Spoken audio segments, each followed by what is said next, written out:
And this is really when you set yourself apart. Whenever you send over that estimate, what you want them to do is this. You want them to look at this estimate and be like,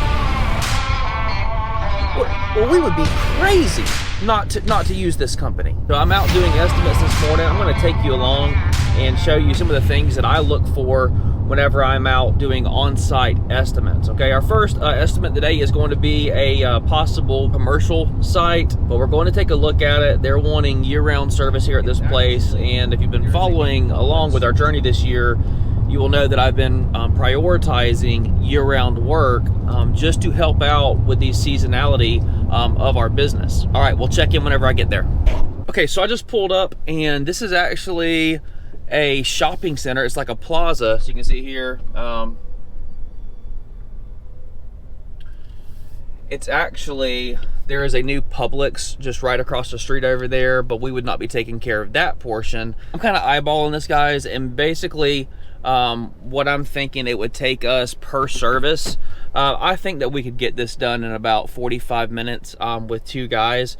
Now, I want to stress the importance that I can make more money with residential lawns in the same time frame, meaning that in the 45 minutes, that it would take us to come here and cut this place, we could very easily, we could service a bunch of lawns in that, and it's kind of out of our way a little bit.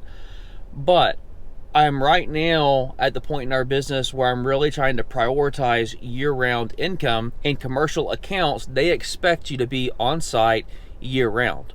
So this guy who had me come out and quote this, he said that, I said, is there anything going on with the current lawn care company? He said, no. He said, I actually just took over management for this place, and we just wanted to get an apples to apples comparison, make sure that our pricing is fair, and I understand that. So in this situation, what I'm going to do is like, I do not want to compete on price with a job like this. I want to make contact with the person in charge, the person who is making the decision maker, and I want to explain to him why we are their best choice for this. I mean, we are simply their best choice. I truly feel that way. And to get these types of jobs, you can't just shoot an estimate over and then just hope that that's it and they approve it. If you're doing that, then you're basing your estimate, it's just solely off price, and they'll look at everything, and that's not what you want. You want to have a direct conversation with the decision maker and explain to him, like, why are you you were literally the only logical choice here, and here's why. A, B, C, D, E, F, G, all the way down the line. We are the logical choice to take care of this. And that is the mindset that I have whenever I am talking to the decision makers and trying to land these accounts. I truly feel that way, and it really comes across in my conversation with those folks. All right, so the next one is a church up here on the main highway of our town. But this church, they want a quote for year-round cutting maintenance, like the full gamut. But then they also want a separate quote for if we were just handling the detail work, like the trimming, the edging, and then blowing everything clean. That sounds to me like they probably have a mower on site at the church, and they probably have a volunteer who is taking care of it. And if I had to guess, it's probably not getting done all the time, or maybe the quality is not really what they want it to be.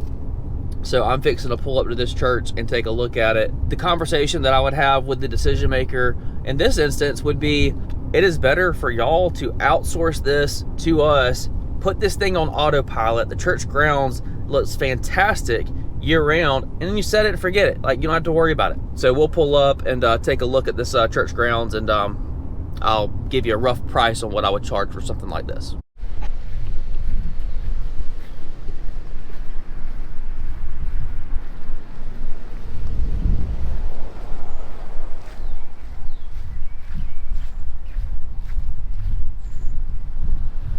Ooh, and this is a prime example of why you get out and double check these things sometimes. There is a nice little ditch down here hiding. This thing is obviously maintained, and these gutters right here, those gutters tell me that this thing is a nightmare whenever it rains. Let's take a look at it. Ooh, very, very soft in here.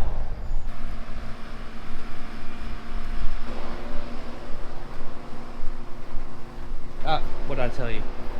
What did I tell you? They got a mower. It's almost like I've done this before. probably got a repair that they got to do with that mower. And they're running the math thinking, man, it's hot. I'm tired of mowing the grass out here. Let's hire somebody. Okay, let's go ahead and give this gentleman a call. We can go ahead and tell him over the phone what it's going to be and kind of feel out if they're wanting to move forward, and I can send over an official estimate. What I do is, guys, I just use Yardbook here, and you can see Saturday is the day that I'm out doing these estimates, and I think this guy was...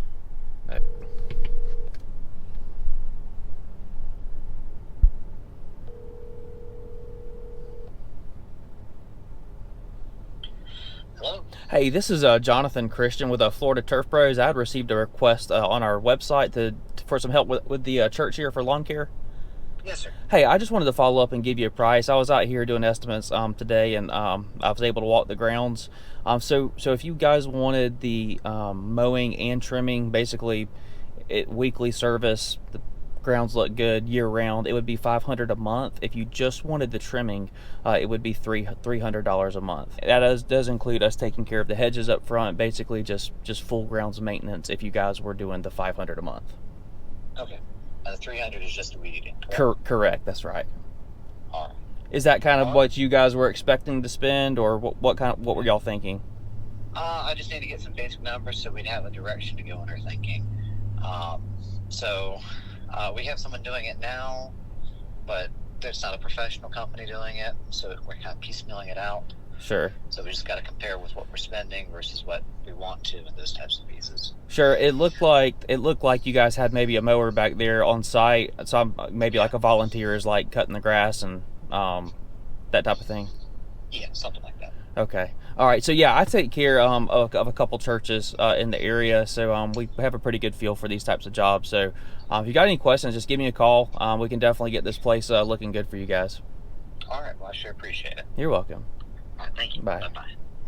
So again, that was somebody who they're doing literally exactly what I thought. They had somebody who was kind of taking care of it, but weren't really taking care of it well, and then they were just kind of piecemealing things together, which is exactly what I thought it was going to be. So they are kind of like doing research right now, just doing the math and thinking, what would it take to actually hire a lawn care service to do that? So again, it's almost like I've done this before. So I will call and follow up with this individual in a couple days. We will kind of press them to make a decision. That way I can just get a definitive yes or no on this estimate. And guys, it's not being pushy. One of the absolute, you have to do this, and it took me a long time to understand this, but whenever you're doing these estimates, you cannot just give somebody the price, kind of tell them what all it includes, and then that be it. And they say, well, we're doing research. No, like, you have to get an answer from these folks, whether it's in a couple days from now and a week from now, but you have to press them for an answer. And again, it's not being pushy. It's like, one way or the other, I want this cleared off of my to-do list. Like, I've reached out and I want the work. I want it. And I want you to tell me absolutely not, you're not doing it, before I stop hounding you about it. Truth is, man, like, so many guys are like, I want to grow my lawn care business. And then you send an estimate and then you're like, man, I sent the estimate and they didn't approve it. And like, why not? Bro, you gotta bust your balls and like keep going. Like, you gotta get them to tell you no. And I say this from a point of empathy, because I used to not be like that. I used to be like, well, if they don't want my service, they don't want my service. No, dude, like, if you're trying to add work, like, you want them to give you an answer, yes or no. No, leave me alone. So what I'm going to do now on that last church estimate is I am going to send over an official estimate to their email address. And this is where I'm going to say, look at everything that we are going to do for you guys for just $500 a month. The grounds are going to look wonderful year round. We are licensed, insured. I have a proven track record of doing this for other companies in the area. And this is really when you set yourself apart. Whenever you send over that estimate, what you want them to do is this. You want them to look at this estimate and be like, well, we would be crazy not to use this company. That is what your estimate should do. It should not be a price with a set list of services. No, your estimate is a sales sheet. And when people look at it, they should think to themselves that they would be absolutely crazy not to use your service. Okay, this next one is a hedge trimming quote for an existing client. And typically the way that we handle this is when a client signs up with us, what I will do is I will make notes on their first service date as to all the things that they could possibly need on their lawn. Meaning that how much would it charge to install mulch? How much would it cost to have pine straw installed? How much would a typical hedge trimming job here be? We didn't do that. Again, this is a new client. For whatever reason, it got missed. And then, of course, they called and asked for a hedge trimming quote. And then I did not have that ready to go. So I just swung by and look at it. And here it is. I'll show it to you. But it's this yard right here. Very, very small. Something like this, we would probably charge like 40 bucks for coming in here and cleaning up these hedges. And then just pruning out that crepe myrtle from the bottom like those suckers.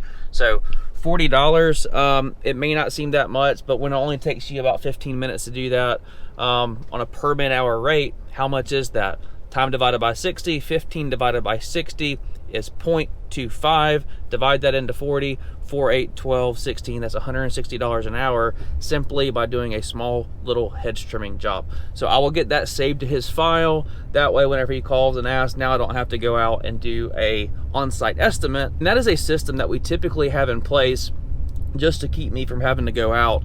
It's just a good practice on your first service to new clients' properties. Put eyes on it and just preemptively take all these notes, because they're going to ask. They're going to ask about weeding their flower beds. They're going to ask about pine straw. You need to know how many rolls you think. It just saves you time and hassle in the long run by preemptively taking those notes. Guys, and the truth is like, I'm just excited about sales. I love it. I absolutely love it. And if there has ever been a time when my business has not been doing great, or maybe your business has not been doing great, it's probably because you're not really excited about sales. Your business is not doing fantastic. The question that I would ask you is, how excited are you about sales? How relentless are you? How many touch points do you have with a client? Like, are you excited about getting new work, or is it just, nah, it is what it is? Well, if it is what it is, we cannot complain about where our lawn care businesses are. Be excited about sales.